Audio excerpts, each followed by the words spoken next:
جب تم اشکو بری نگاہوں سے آسمان کی اور تکتے ہوئے اللہ رب العزت سے فریاد کرتے ہو نا کہ اللہ پاک اب تیرا بندہ تھک گیا ہے، سدا صبر کا دامن تھامے رکھا، لیکن آزمائشیں طویل ہوتی جا رہی ہیں، بے چینی اور بے سکونی بڑھ گئی ہے، اب حوصلہ ختم ہوتا جا رہا ہے۔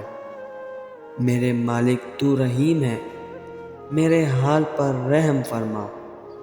تو جانتا ہے میرے ہر درد کو، ہر کرب کو۔ اے رب رحمان، تو دیکھ رہا ہے نا میری ہستی کا ریزہ ریزہ ہو کر بکھرنا۔ میرے خالق، مجھے ان لوگوں کے سامنے بے بس و بے یار و مددگار نہ چھوڑ، مجھے کافی ہو جا۔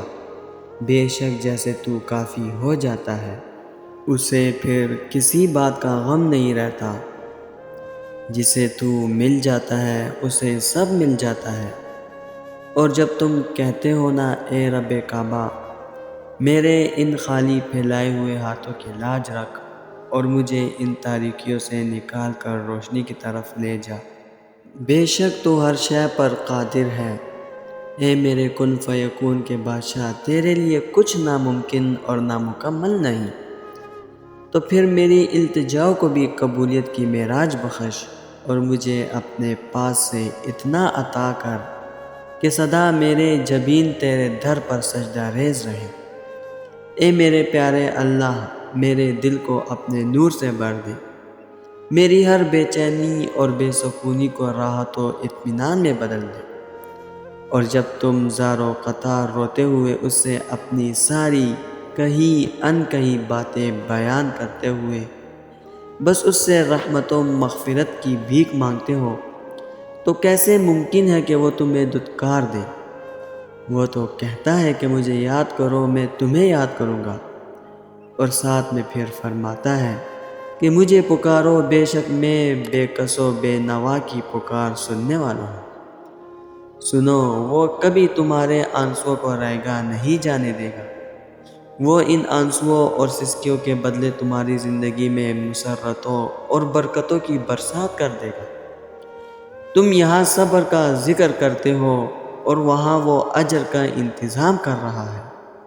تم یہاں بے چینی کا رونا روتے ہو، وہاں وہ اسی بے چینی کو تمہاری راحت کا سبب بناتا ہے۔ حتیٰ کہ تم جن لوگوں سے دل برداشتہ ہو کر اس کی طرف آتے ہو، وہ انہی کے سامنے تمہیں بے شمار محبتوں اور چاہتوں کا حقدار ٹھہراتا ہے۔ تم ہدایت کے طلبگار بنتے ہو اور وہ تمہارا شمار متقین میں کر دیتا ہے، اس لیے کہ اسے پانے کی چاہت ہر دل نہیں کرتا، بلکہ وہ دل کرتا ہے جسے وہ اپنے لیے چن لیتا ہے۔ وہ تو تمہیں خود سے راز و نیاز کرتے دیکھتے بے پناہ خوش ہوتا ہے کہ میرا بندہ میری طرف آیا، اس یقین کے ساتھ کہ میں اس کے ہر زخم کو راحت میں بدلنے پر قادر ہوں۔ اور یہی میرے بندے کی ایمان کی آزمائش ہے کہ وہ بدترین حالات میں بھی اپنے رب پر کامل یقین رکھتے ہوئے مدد کی فریاد کرتا ہے اور شکوے شکایتوں پر نہیں اترتا۔ اور تمہارے رب نے فرمایا، مجھ سے دعا کرو میں قبول کروں گا۔ دعا کرنا کبھی مت چھوڑنا، خاص طور پر تب جب دعا کرنے کی کوئی وجہ نظر نہ آئے۔ اس رب کائنات کو آواز دینا اور بتانا کہ تم اب بھی مایوس نہیں ہو، کہ تمہیں ابھی بھی اس کے معجزوں کا انتظار ہے، کہ تم نے اب بھی نصیب سے ہار نہیں مانی۔ جو اللہ رب العزت سے رابطے نہیں توڑتے، اللہ بھی پھر ان سے وابستہ رابطوں کو ٹوٹنے نہیں دیتا۔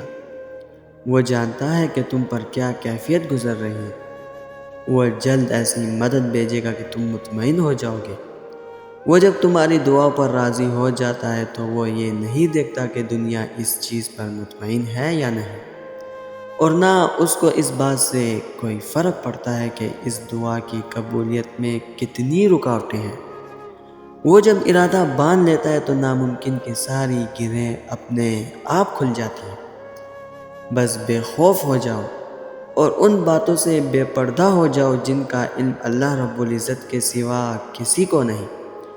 اس کی رحمتوں کو یاد کرو اور ذہن نشین کر لو، تمہارا رب ہر شے پر قادر ہے۔ دعا کی فضیلت تو اتنی ہے کہ اللہ رب العزت کو دعا سے بڑھ کر کوئی چیز محبوب نہیں۔ سیدنا ابو سعید خدری رضی اللہ تعالیٰ عنہ سے روایت ہے کہ رسول اللہ صلی اللہ علیہ وسلم نے فرمایا، کوئی بھی مسلمان جب کوئی ایسی دعا کرتا ہے جس میں کوئی گناہ اور قطع رحمی کی بات نہ ہو تو ایسے شخص کو 3 میں سے ایک چیز ضرور عطا کر دی جاتی ہے۔ یا تو اس کی دعا فوری طور پر قبول کر لی جاتی ہے، یا اس دعا کو آخرت کے لیے محفوظ کر لیا جاتا ہے، یا اس دعا کے باعث کسی ایسی ہی آنے والی مصیبت کو ٹال دیا جاتا ہے۔ صحابہ کرام رضی اللہ عنہ نے عرض کیا، ہم تو پھر بہت کثرت سے دعا کریں گے۔ اللہ کے رسول نے فرمایا، اللہ کے ہاں دینے کے لیے بہت کچھ ہے۔ دوستو، میں امید کرتا ہوں اس ویڈیو نے آپ کو فائدہ ضرور پہنچایا ہوگا اور آپ کے دل کو ہمت ضرور ملی ہوگی۔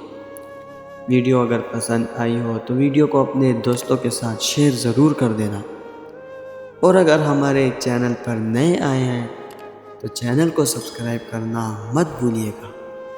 انشاءاللہ ملتے ہیں اگلی ویڈیو میں۔ اپنا بہت خیال رکھیے گا۔ اللہ حافظ۔